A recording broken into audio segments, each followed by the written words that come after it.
got whiskey. Hey, good morning. So, last night stayed at Pine Ellis in Andover. It did wind up raining all night. I didn't really take too much footage there. I took some pictures, but it's definitely hard taking video footage when you're hanging out with people at like any kind of hostel. So it's actually maybe a tip if anyone's thinking about vlogging, especially early on when you're trying to find people to hike with and you know, just trying to connect with people on the trail. Taking out your phone and saying you have a vlog and you want to like record these conversations is a good way to isolate yourself. So yeah, when I'm around people in these hostels and stuff, I'm not recording that. I might take like a few clips here and there, but yeah, mostly those will just be kind of memories for me, and not recorded on the vlog. Pine Ellis is, you know, I wouldn't call it a 5-star stay compared to the main roadhouse, but you know, it was cheap. I had a night stay, I did laundry, and I did a 4-day resupply, and it was under $70, so that is pretty good. Oh, and shuttles both ways, so you get a lot for what you pay for. But the bunkhouse, you know, didn't have AC, and it got real hot last night, so didn't get the best night's sleep, but it rained overnight, so I stayed dry. And the one benefit of Pine Ellis is it's right in downtown Andover, so you can walk to the stores and the restaurant and actually sit down and eat. So that was a plus. I had a pizza, like a full pizza, and I hung out with 3 Nobo hikers, Popeye, Spitfire, and Shrek. So hung out with them pretty much all night, and then went to the bunkhouse. This morning I went back to the restaurant for some breakfast. I packed out a sandwich for today, which I think is a good tip for any thru-hiker. I'm still picking up on, still trying to dial in like all my food, but I think packing out a sandwich the day, like when you're leaving town, is a good idea. So yeah, I just went into town. I did the resupply at Pine Ellis, and then took the shuttle back to the trailhead at 10. So looks like there might be more rain today. You can kind of tell just by the way like everything looks. It's definitely like a little wet and overcast. Yeah, we might get some showers, I think afternoon showers, so I'll see how far I can go. I don't want to push it on these steep rocks, because if they're wet it's going to be tough. But yeah, no goal today, just hiking until I want to stop. Looks like there's stealth campsites kind of all around, so yeah, goal for today is just to push on, stay dry if I can, and yeah, keep moving towards New Hampshire. It's like 70-ish miles away, so it's definitely in sight.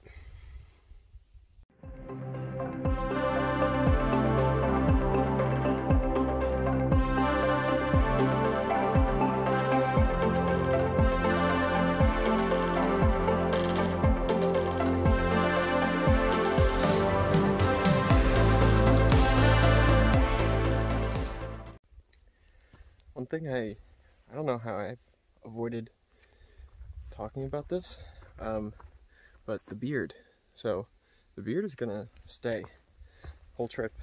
Probably trim just like the tops and the bottom, but I'm gonna keep the length.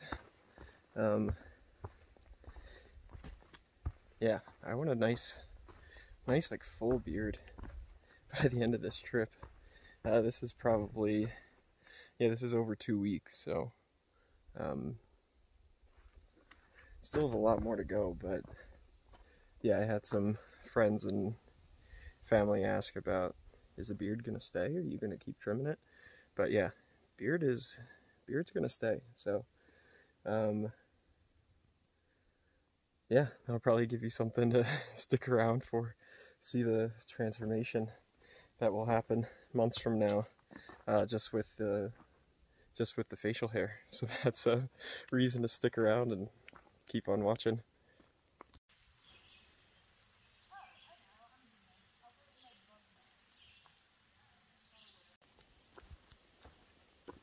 I keep just having memories of yesterday, knowing that I didn't record any video, just because it was so hot, and the last thing I felt like doing was recording myself.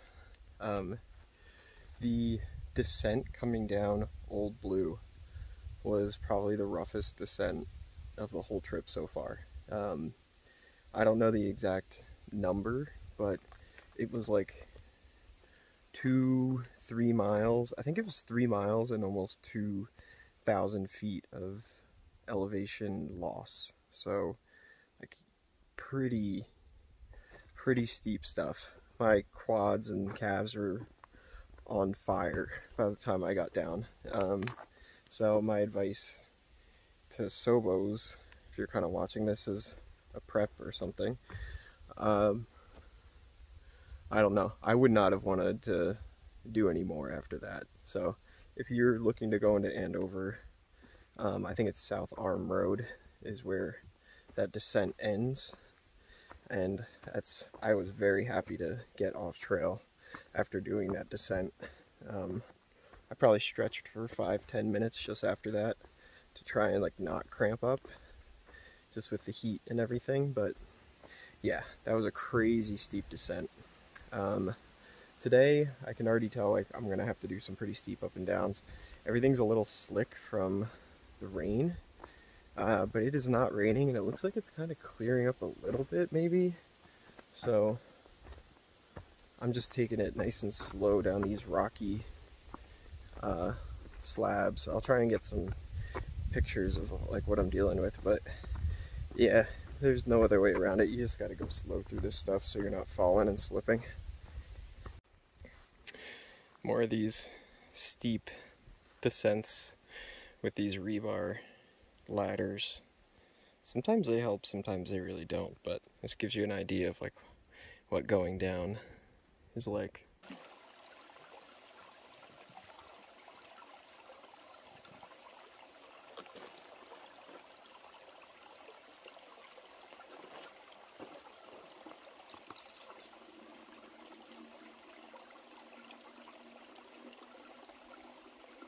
So I've been trying to stop at more of these viewpoints, which you'll see on the trail. And you'll see the blue blaze up here. So that marks a little side trail. This one looks like a nice open viewpoint, so I'll bring you there.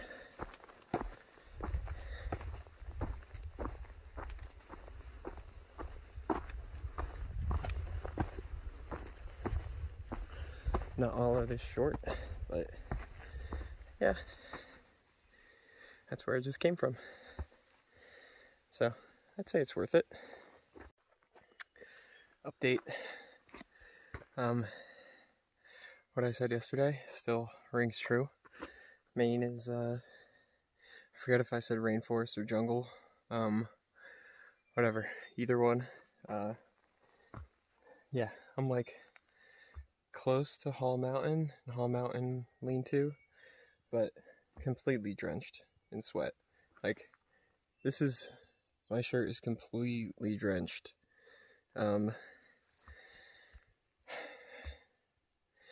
Yeah, I think it's just these deep ravines with incredibly thick forests and vegetation, and it just traps in the humidity. So on these humid days, there's no wind down here. You are sweating instantly. Hard to breathe. This is like the hardest hiking weather I've ever done. Definitely in the summer. Yeah, it's just tough to make a distance.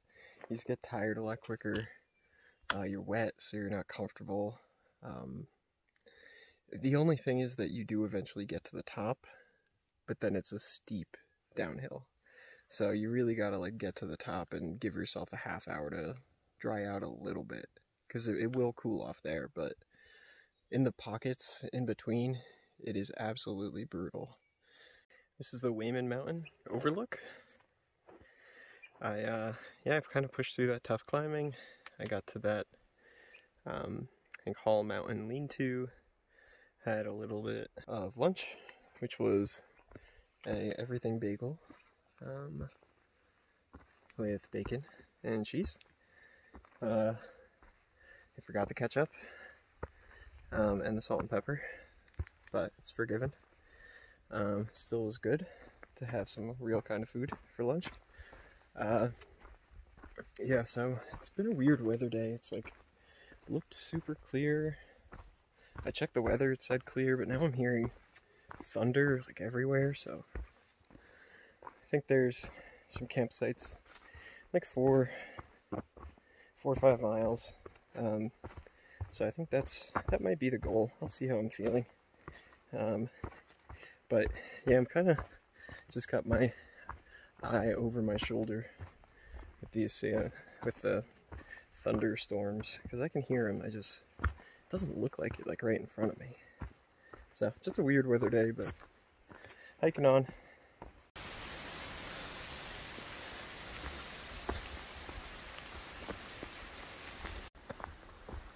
So I am just hiking through light rain and wind. If it was heavy, I wouldn't have my phone out. But this is like ideal weather. This is the best I've felt. The most comfortable I've felt on trail. Probably the better part of a week. Maybe outside of the like saddlebacks and Bigelows, like the exposed ridges. It was nice and cool there. But yeah, there's just like a nice cool breeze and light rain. So I am feeling great. It's like walking into an air-conditioned room is the best way I can describe it. So, man, you could probably just tell. Expression on my face says it all. This, yeah. I will take this all day. All day. I hope it stays like this. But yeah, I'm just headed down Wayman Mountain. There's another road. And I'm gonna find a camp spot there. But until then, I'm gonna enjoy this nice light rain and cool breeze. I spoke too soon earlier.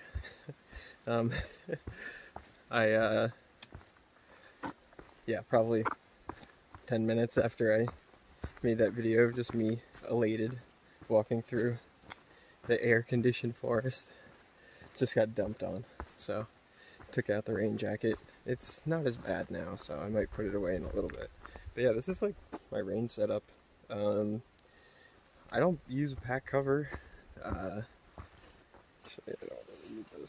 I'm not using a pack cover. I see a lot of people with them, but I make sure that everything in the back of my pack, I think it's just my cold soak jar, my spoon. I have this little container for goldfish crackers. It's just like a Stax Pringles, if you ever have seen them in the food store, Stax Pringles. I just use the container, the plastic container from that, and just fill it with goldfish. But I guess you could use it for any kind of chip. Yeah, I have my tent stakes in the outside of my pack. And then in my pack, I have my ground sheet, my tent, and then I have a dry bag. So I don't use a pack cover because I have a dry bag. And everything on the outside of my tent can get wet. All my electronics are in my fanny pack or in the dry bag. And the fanny pack is kind of covered by my rain jacket. So as long as my rain jacket doesn't wet out, and these Frog Tog rain jackets are like, I mean, they're they're waterproof. They're, unless they get a hole in it, they're pretty good, so I trust it. But yeah, I'll still take the rain over the heat, but it was just funny that I recorded one video being amazing and then just got absolutely dumped on. I feel like today is just like update day.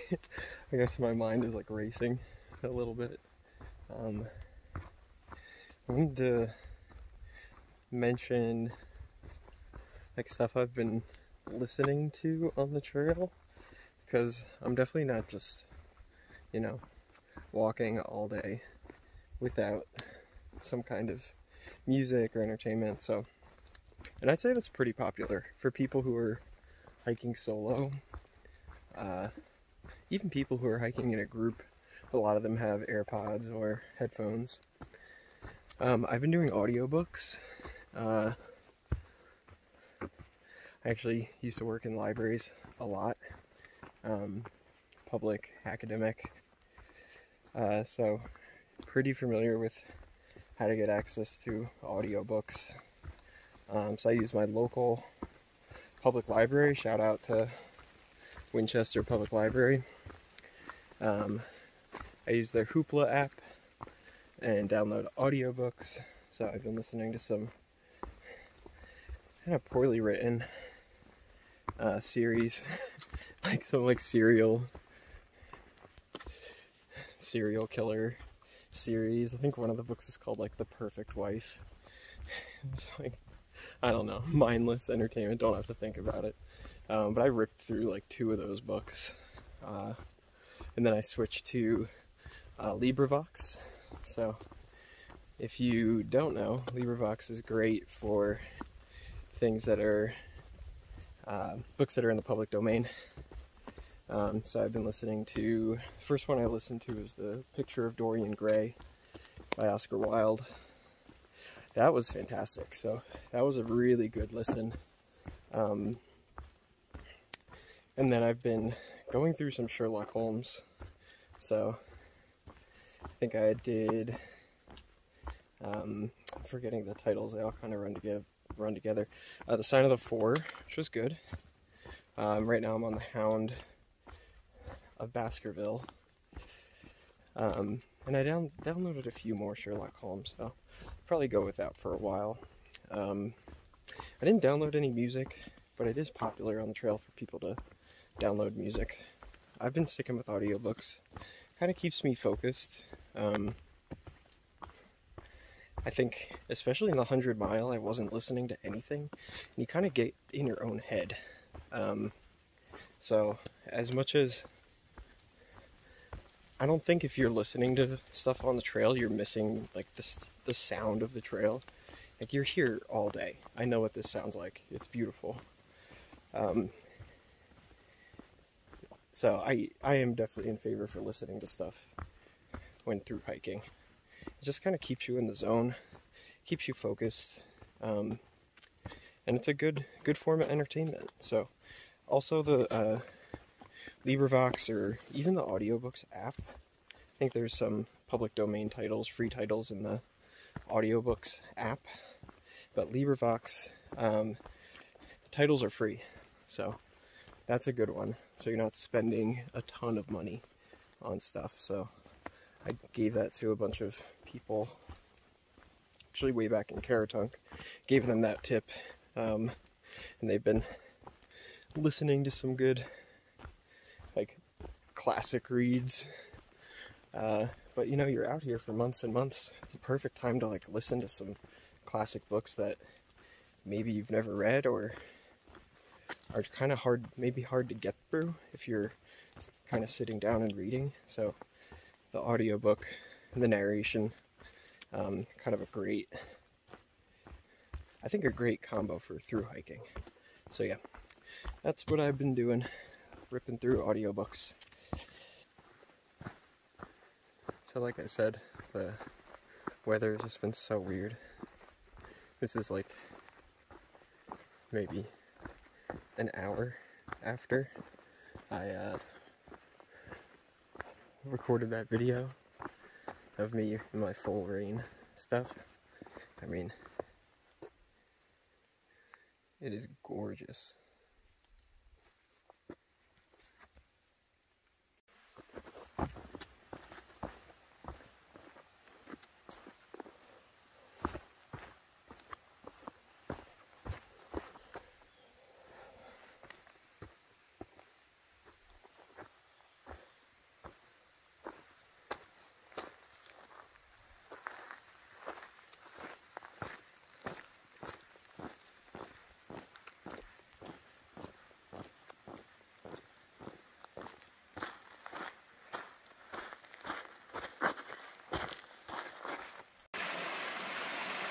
I think this campsite is going to be really tough to beat.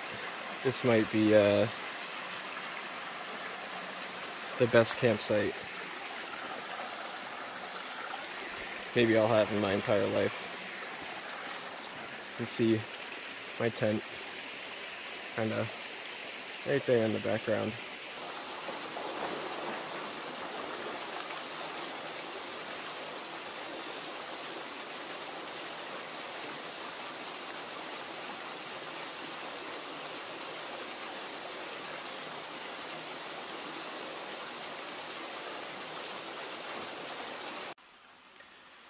So I'm still just blown away that I get to camp here. It is, you can hear it in the background, the falls are still there. I can show you what I got.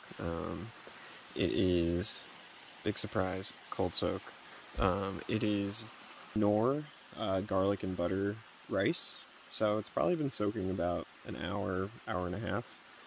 And I'm gonna put some Spam in it, and also put some into a tortilla. So between that, I mean, the rice sides are a good amount of calories. It'll be close to 1,000. Depends on how many tortillas I have, but this is 200. This Spam is 200. The Knorr, hold on, I'm gonna get the package out.